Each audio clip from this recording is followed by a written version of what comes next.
वास्तव में अपने को स्थापित नहीं कर पा रहा था कि मैं क्या करूं। मैंने जो है बहुत जगहों का जो है भ्रमण किया कि मैं अपना एजुकेशन समाप्त कर चुका था और मुझे संयोग से टीबी की बीमारी हो चुकी थी। मन बड़ा विचलित था। मैं सीधे भिलाई आया और भिलाई में आकर समाज सेवा के साथ प्रैक्टिस भी करना शुरू किया। प्रैक्टिस ज़्यादा दिनों तक नहीं कर पाया मैं, क्योंकि समाज सेवा ही मेरा मेन उद्देश्य था। इसी बीच बहुत सी ऐसे घटनाएं हुई जिनको मैं आगे बताऊंगा।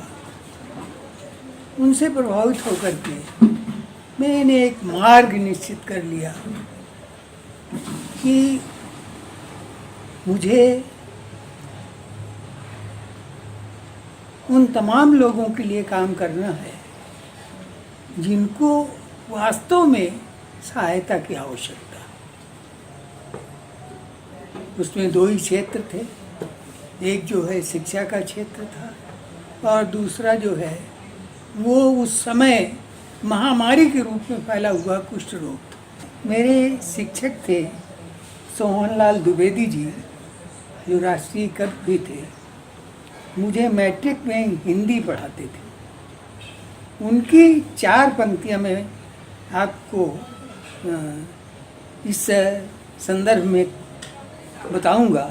चल पड़े जिधर दो डग मग में चल पड़े कोटि डग उसी ओर, पड़ गई जिधर एक दृष्टि गड़ गए कोटि डग उसी ओर। ये पंक्तियाँ मुझे बहुत प्रभावित करती रही। जिस क्षेत्र में महात्मा गांधी ने अपने पैर बढ़ाए वो इतिहास का एक हिस्सा बन गया। जहाँ अछूतों का कल्याण हुआ वहीं भारत टुकड़ों में बिखरने से बच गया। महात्मा गांधी जी की सेवाओं की कई स्वरूप थे। उनमें से एक कुष्ठ रोगी की सेवा भी उनके प्रमुख निस्वार्थ सेवा थी। श्री प्रचुरे शास्त्री, जिन्हें विशेष प्रकार का कुष्ठ था, उनके शरीर में विकृति के साथ जहाँ देखो वहीं घाव थे। उनको अपने निवास में गांधी जी लेकर आए थे तथा उनके घाव को साफ करना, पट्टी बांधना उन्होंने अपना नित्य का नियम बना लिया था। गांधी जी आज़ादी की पूर्व संध्या में कहा था, अगर आज़ादी के बाद एक भी कुष्ठ रोगी बगैर तीमारदारी के बचा रहेगा तो भारत की आज़ादी अधूरी होगी। इसी घटना से प्रभावित होकर महाराष्ट्र के वर्धा में, जहाँ इस रोग की सेवा के लिए व्यापक कार्य किया जा रहा था, उसे देखने में गया और मैंने ये निश्चित किया कि मुझे कुष्ठ रोगियों की सेवा तथा उनके पुनर्वास पर विचार करना चाहिए। उस समय कुष्ठ रोग की कोई दवा तो थी नहीं, एक ही दवा थी जिसे बांटा जाता था। रायपुर में मेरे एक साथी गांधीवादी समाजवादी केयूर भूषण जी, चांपा के कुष्ठ सेवा समिति के संचालक भाऊ बापट जी आदि थे। उन लोगों ने भी कुष्ठ रोगियों के पुनर्वास और उनकी सेवा में कार्य किया। रायपुर में कुष्ठ बस्ती की स्थापना श्री केयूर भूषण जी का बहुत बड़ा हाथ था। इसी तरह महाराष्ट्र से आकर चांपा में कुष्ठ आश्रम की स्थापना में भाऊ बापट जी का विशेष स्थान रहा। वह आजीवन उन्हीं के बीच रहकर सेवा की। सन 1965 में भिलाई में एक कुष्ठ मुक्त आश्रम स्थापना किया। एक कुष्ठ रोगी से कुष्ठ रोग सेवा संस्थान से काम किया था श्री देवराम दलपत चौधरी इस आश्रम की स्थापना में विशेष साथ दिया। सन 65 से सन 95 तक कुष्ठ रोगियों की लगातार सहायता की। और जब ये मुझे लगा कि आज आश्रम में स्थापित किए हुए कुष्ठ रोगी जो पूर्व रोगी आए थे वो तो सब खत्म हो चुके थे, लेकिन जो थे वो इस लायक हो चुके हैं कि उन्हें अब किसी सहायता की आवश्यकता नहीं है। तो मैंने कहा था, हमारे आश्रम में तत्कालीन राज्यपाल आए हुए थे और उनसे मैंने निवेदन किया था कि आप केंद्र से, राज्य सरकार से ये प्रयास करिए कि ऐसे आश्रमों को अब समाप्त कर दिया जाए। इन आश्रमों में जो ज़्यादातर ग्रामीण परिवेश से हैं उनको उन्हीं गांवों में स्थापित किया जाए और उन्हें कुछ दिनों के लिए आरक्षण दिया जाए। भिलाई स्टील प्लांट की स्थापना के बाद सारे हिंदुस्तान से कुष्ठ रोगी भिलाई में भिक्षाटन के लिए आए थे। उन्हीं की दुर्दशा को देखकर उन्हें पुनर्वासित करने का काम मन बनाया मैंने, लेकिन कुष्ठ रोगियों को एक स्थान में रखना मेढक तौलने के बराबर था। ऐसी स्थिति में भी परिवार से आश्रम में पुनर्वासित कर 110 परिवारों को पुनर्वासित किया मैंने। जिनके हाथ पांव अच्छे थे उनके लिए घरेलू उद्योग धंधों की स्थापना की और उनके उत्पादन जैसे टाटपट्टी, चाक, अगरबत्ती, मोमबत्ती आदि की मार्केटिंग का प्रबंध किया। उनके बच्चों की प्रारंभिक शिक्षा के लिए बाल मंदिर खोला। बाकी आगे की शिक्षा के लिए हमारी दूसरी संस्था जो शिक्षा के क्षेत्र में काम कर रही थी, जिसमें प्राइमरी से उच्च माध्यमिक तक कक्षाएं का संचालन होता था, उसमें उनके बच्चों का निःशुल्क शिक्षण, गणवेश तथा किताबों की व्यवस्था की जाती थी। दसियों कुष्ठ रोगियों के बच्चे शासकीय नौकरी में आज हैं। तमाम कुष्ठ मुक्त रोग नौकरी में हैं तथा जिन्हें नौकरी नहीं मिली उन्हें आर्थिक सहायता उपलब्ध करवाकर छोटे छोटे व्यवसायिक कार्य आज शुरू किए। आज पहले के लोग सभी मर खप चुके हैं, जैसा मैंने बताया। उन्हें उनके परिवारों के साथ सम्मिलित करवाया मैंने। बहुत कठिन काम था उन परिवारों को ये समझाना कि ये तुम्हारे अंग हैं और आज इनको कुछ रोग नहीं है, ये फिर तुम्हारे साथ उसी तरह रह सकते हैं। और ऐसे कई परिवारों को मैंने जो है छत्तीसगढ़ के कई गांवों में जा कर के उनको अपने परिवारों के साथ सम्मिलित करवाया। आज 25-26 साल भारत में कुष्ठ उन्मूलन हो गया, लेकिन छत्तीसगढ़ में दुर्ग में आज भी 150-200 कुष्ठ नए रोगी हैं। इसी तरह इससे ज़्यादा महासमुंद पूर्ण रूप से आज भी प्रभावित है। बिलासपुर का कुछ क्षेत्र विशेष रूप से प्रभावित है। अगर शासन विशेष रूप से इस कुष्ठमूलन में गंभीर नहीं हुआ तो ये स्थिति वर्षों तक बनी रहेगी। आज जब मैं अपने बारे में सोचता हूँ कि जिस समय मैं सन 65 में कुष्ठ रोगियों के बीच में काम करता था तो लोग कुष्ठ रोगियों की तरह मुझसे भी जो है दूर रहना चाहते थे। मुझे भी वो अछूत मानते थे। कुष्ठ रोगियों के पुनर्वास के समय सबसे बड़ी बाधा क्या थी? बहुत बड़ी बाधा थी। जैसा मैंने कहा कि कुष्ठ रोगियों को एक जगह इकट्ठा करना ही बड़ा मुश्किल था। तो जैसे कि जो है वो मेढकों को तौलना बड़ा मुश्किल है।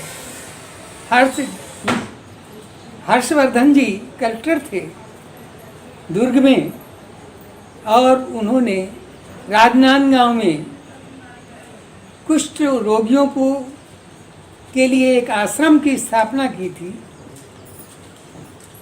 लेकिन वो ये कहते थे कि इनको इकट्ठा करना बहुत मुश्किल है। मेरे से जब भेंट होती थी तो वो ये कहते थे कि तुमने कैसे जो है इनको इकट्ठा किया, ये तो एक साथ रहने नहीं चाहते। आप कई बार ये कहते भी पाए गए हैं कि कुष्ठ शरीर में तो होता ही है, साथ साथ आपके मन को भी अपने काबू में कर लेता है। हाँ, तो मन का कुष्ठ क्या है? सबसे बड़ी बात यह है कि शरीर का कुछ तो ठीक हो जाता है। आज सन 80 के बाद जब से मल्टी ड्रग्स आया है तो शरीर का कुष्ठ ठीक हो जाता है, लेकिन मन का कुष्ठ जो है वो ठीक नहीं हो पाता है। मैंने देखा कि जो है आज जो लोग पहले कुष्ठ रोगी हुए थे उनको जो सताया गया था वो जो है आज उनके अंदर वो स्थिति बनी हुई है, और आज भी वो उसका प्रतिकार दूसरों से लेते हैं। तो मन का कुष्ठ मैं समझता हूँ कि बड़ी मुश्किल से जाता है। आपने सेवा का क्षेत्र ही क्यों चुना? ये क्षेत्र ऐसा था कि इसमें लोग जाना बहुत कम चाहते थे। देखिए, विनोबा जी ने यहाँ एक दफ़े आए, यहाँ नहीं आए, वो गांव में गया हुआ था मैं, तो वहाँ आए हुए थे। मैंने बताया उनसे कि ऐसा ऐसा मैं कर रहा हूँ। तो उन्होंने कहा कि तुम इसी क्षेत्र को क्यों चुना? और भी बहुत से क्षेत्र थे जिनमें बहुत काम कर सकते थे। मैंने कहा मैंने इसलिए चुना कि जो है वो इस क्षेत्र में बहुत कम लोग आना चाहते हैं, और जहाँ कमी है उसकी पूर्ति हमारे जैसे लोग ही कर। मैं अपने जीवन को उनके बीच में खपा दिया। उनके साथ मैंने जो है तीज त्योहार मनाए, उनके साथ उनके सुख दुख में हमेशा भागी रहा मैं। आपके तो दफ्तर में भी कुष्ठ मुक्त लोग ही काम करते थे। हाँ, आज भी कुष्ठ मुक्त जो है मेरे दफ्तर में चपरासी है रविशंकर, जिसको जो है कुष्ठ हुआ था और ठीक हो गया, वो आज मेरे यहाँ चपरासी है। स्कूल में 2-3 चपरासी हैं जो कुष्ठ मुक्त हो चुके हैं। कुष्ठ रोगी, एक कुष्ठ रोगी की मिसेज जिसको कुष्ठ रोग हुआ था, ठीक हो गया था, उसको मैंने अपने घर में रौताइन के रूप में रखा।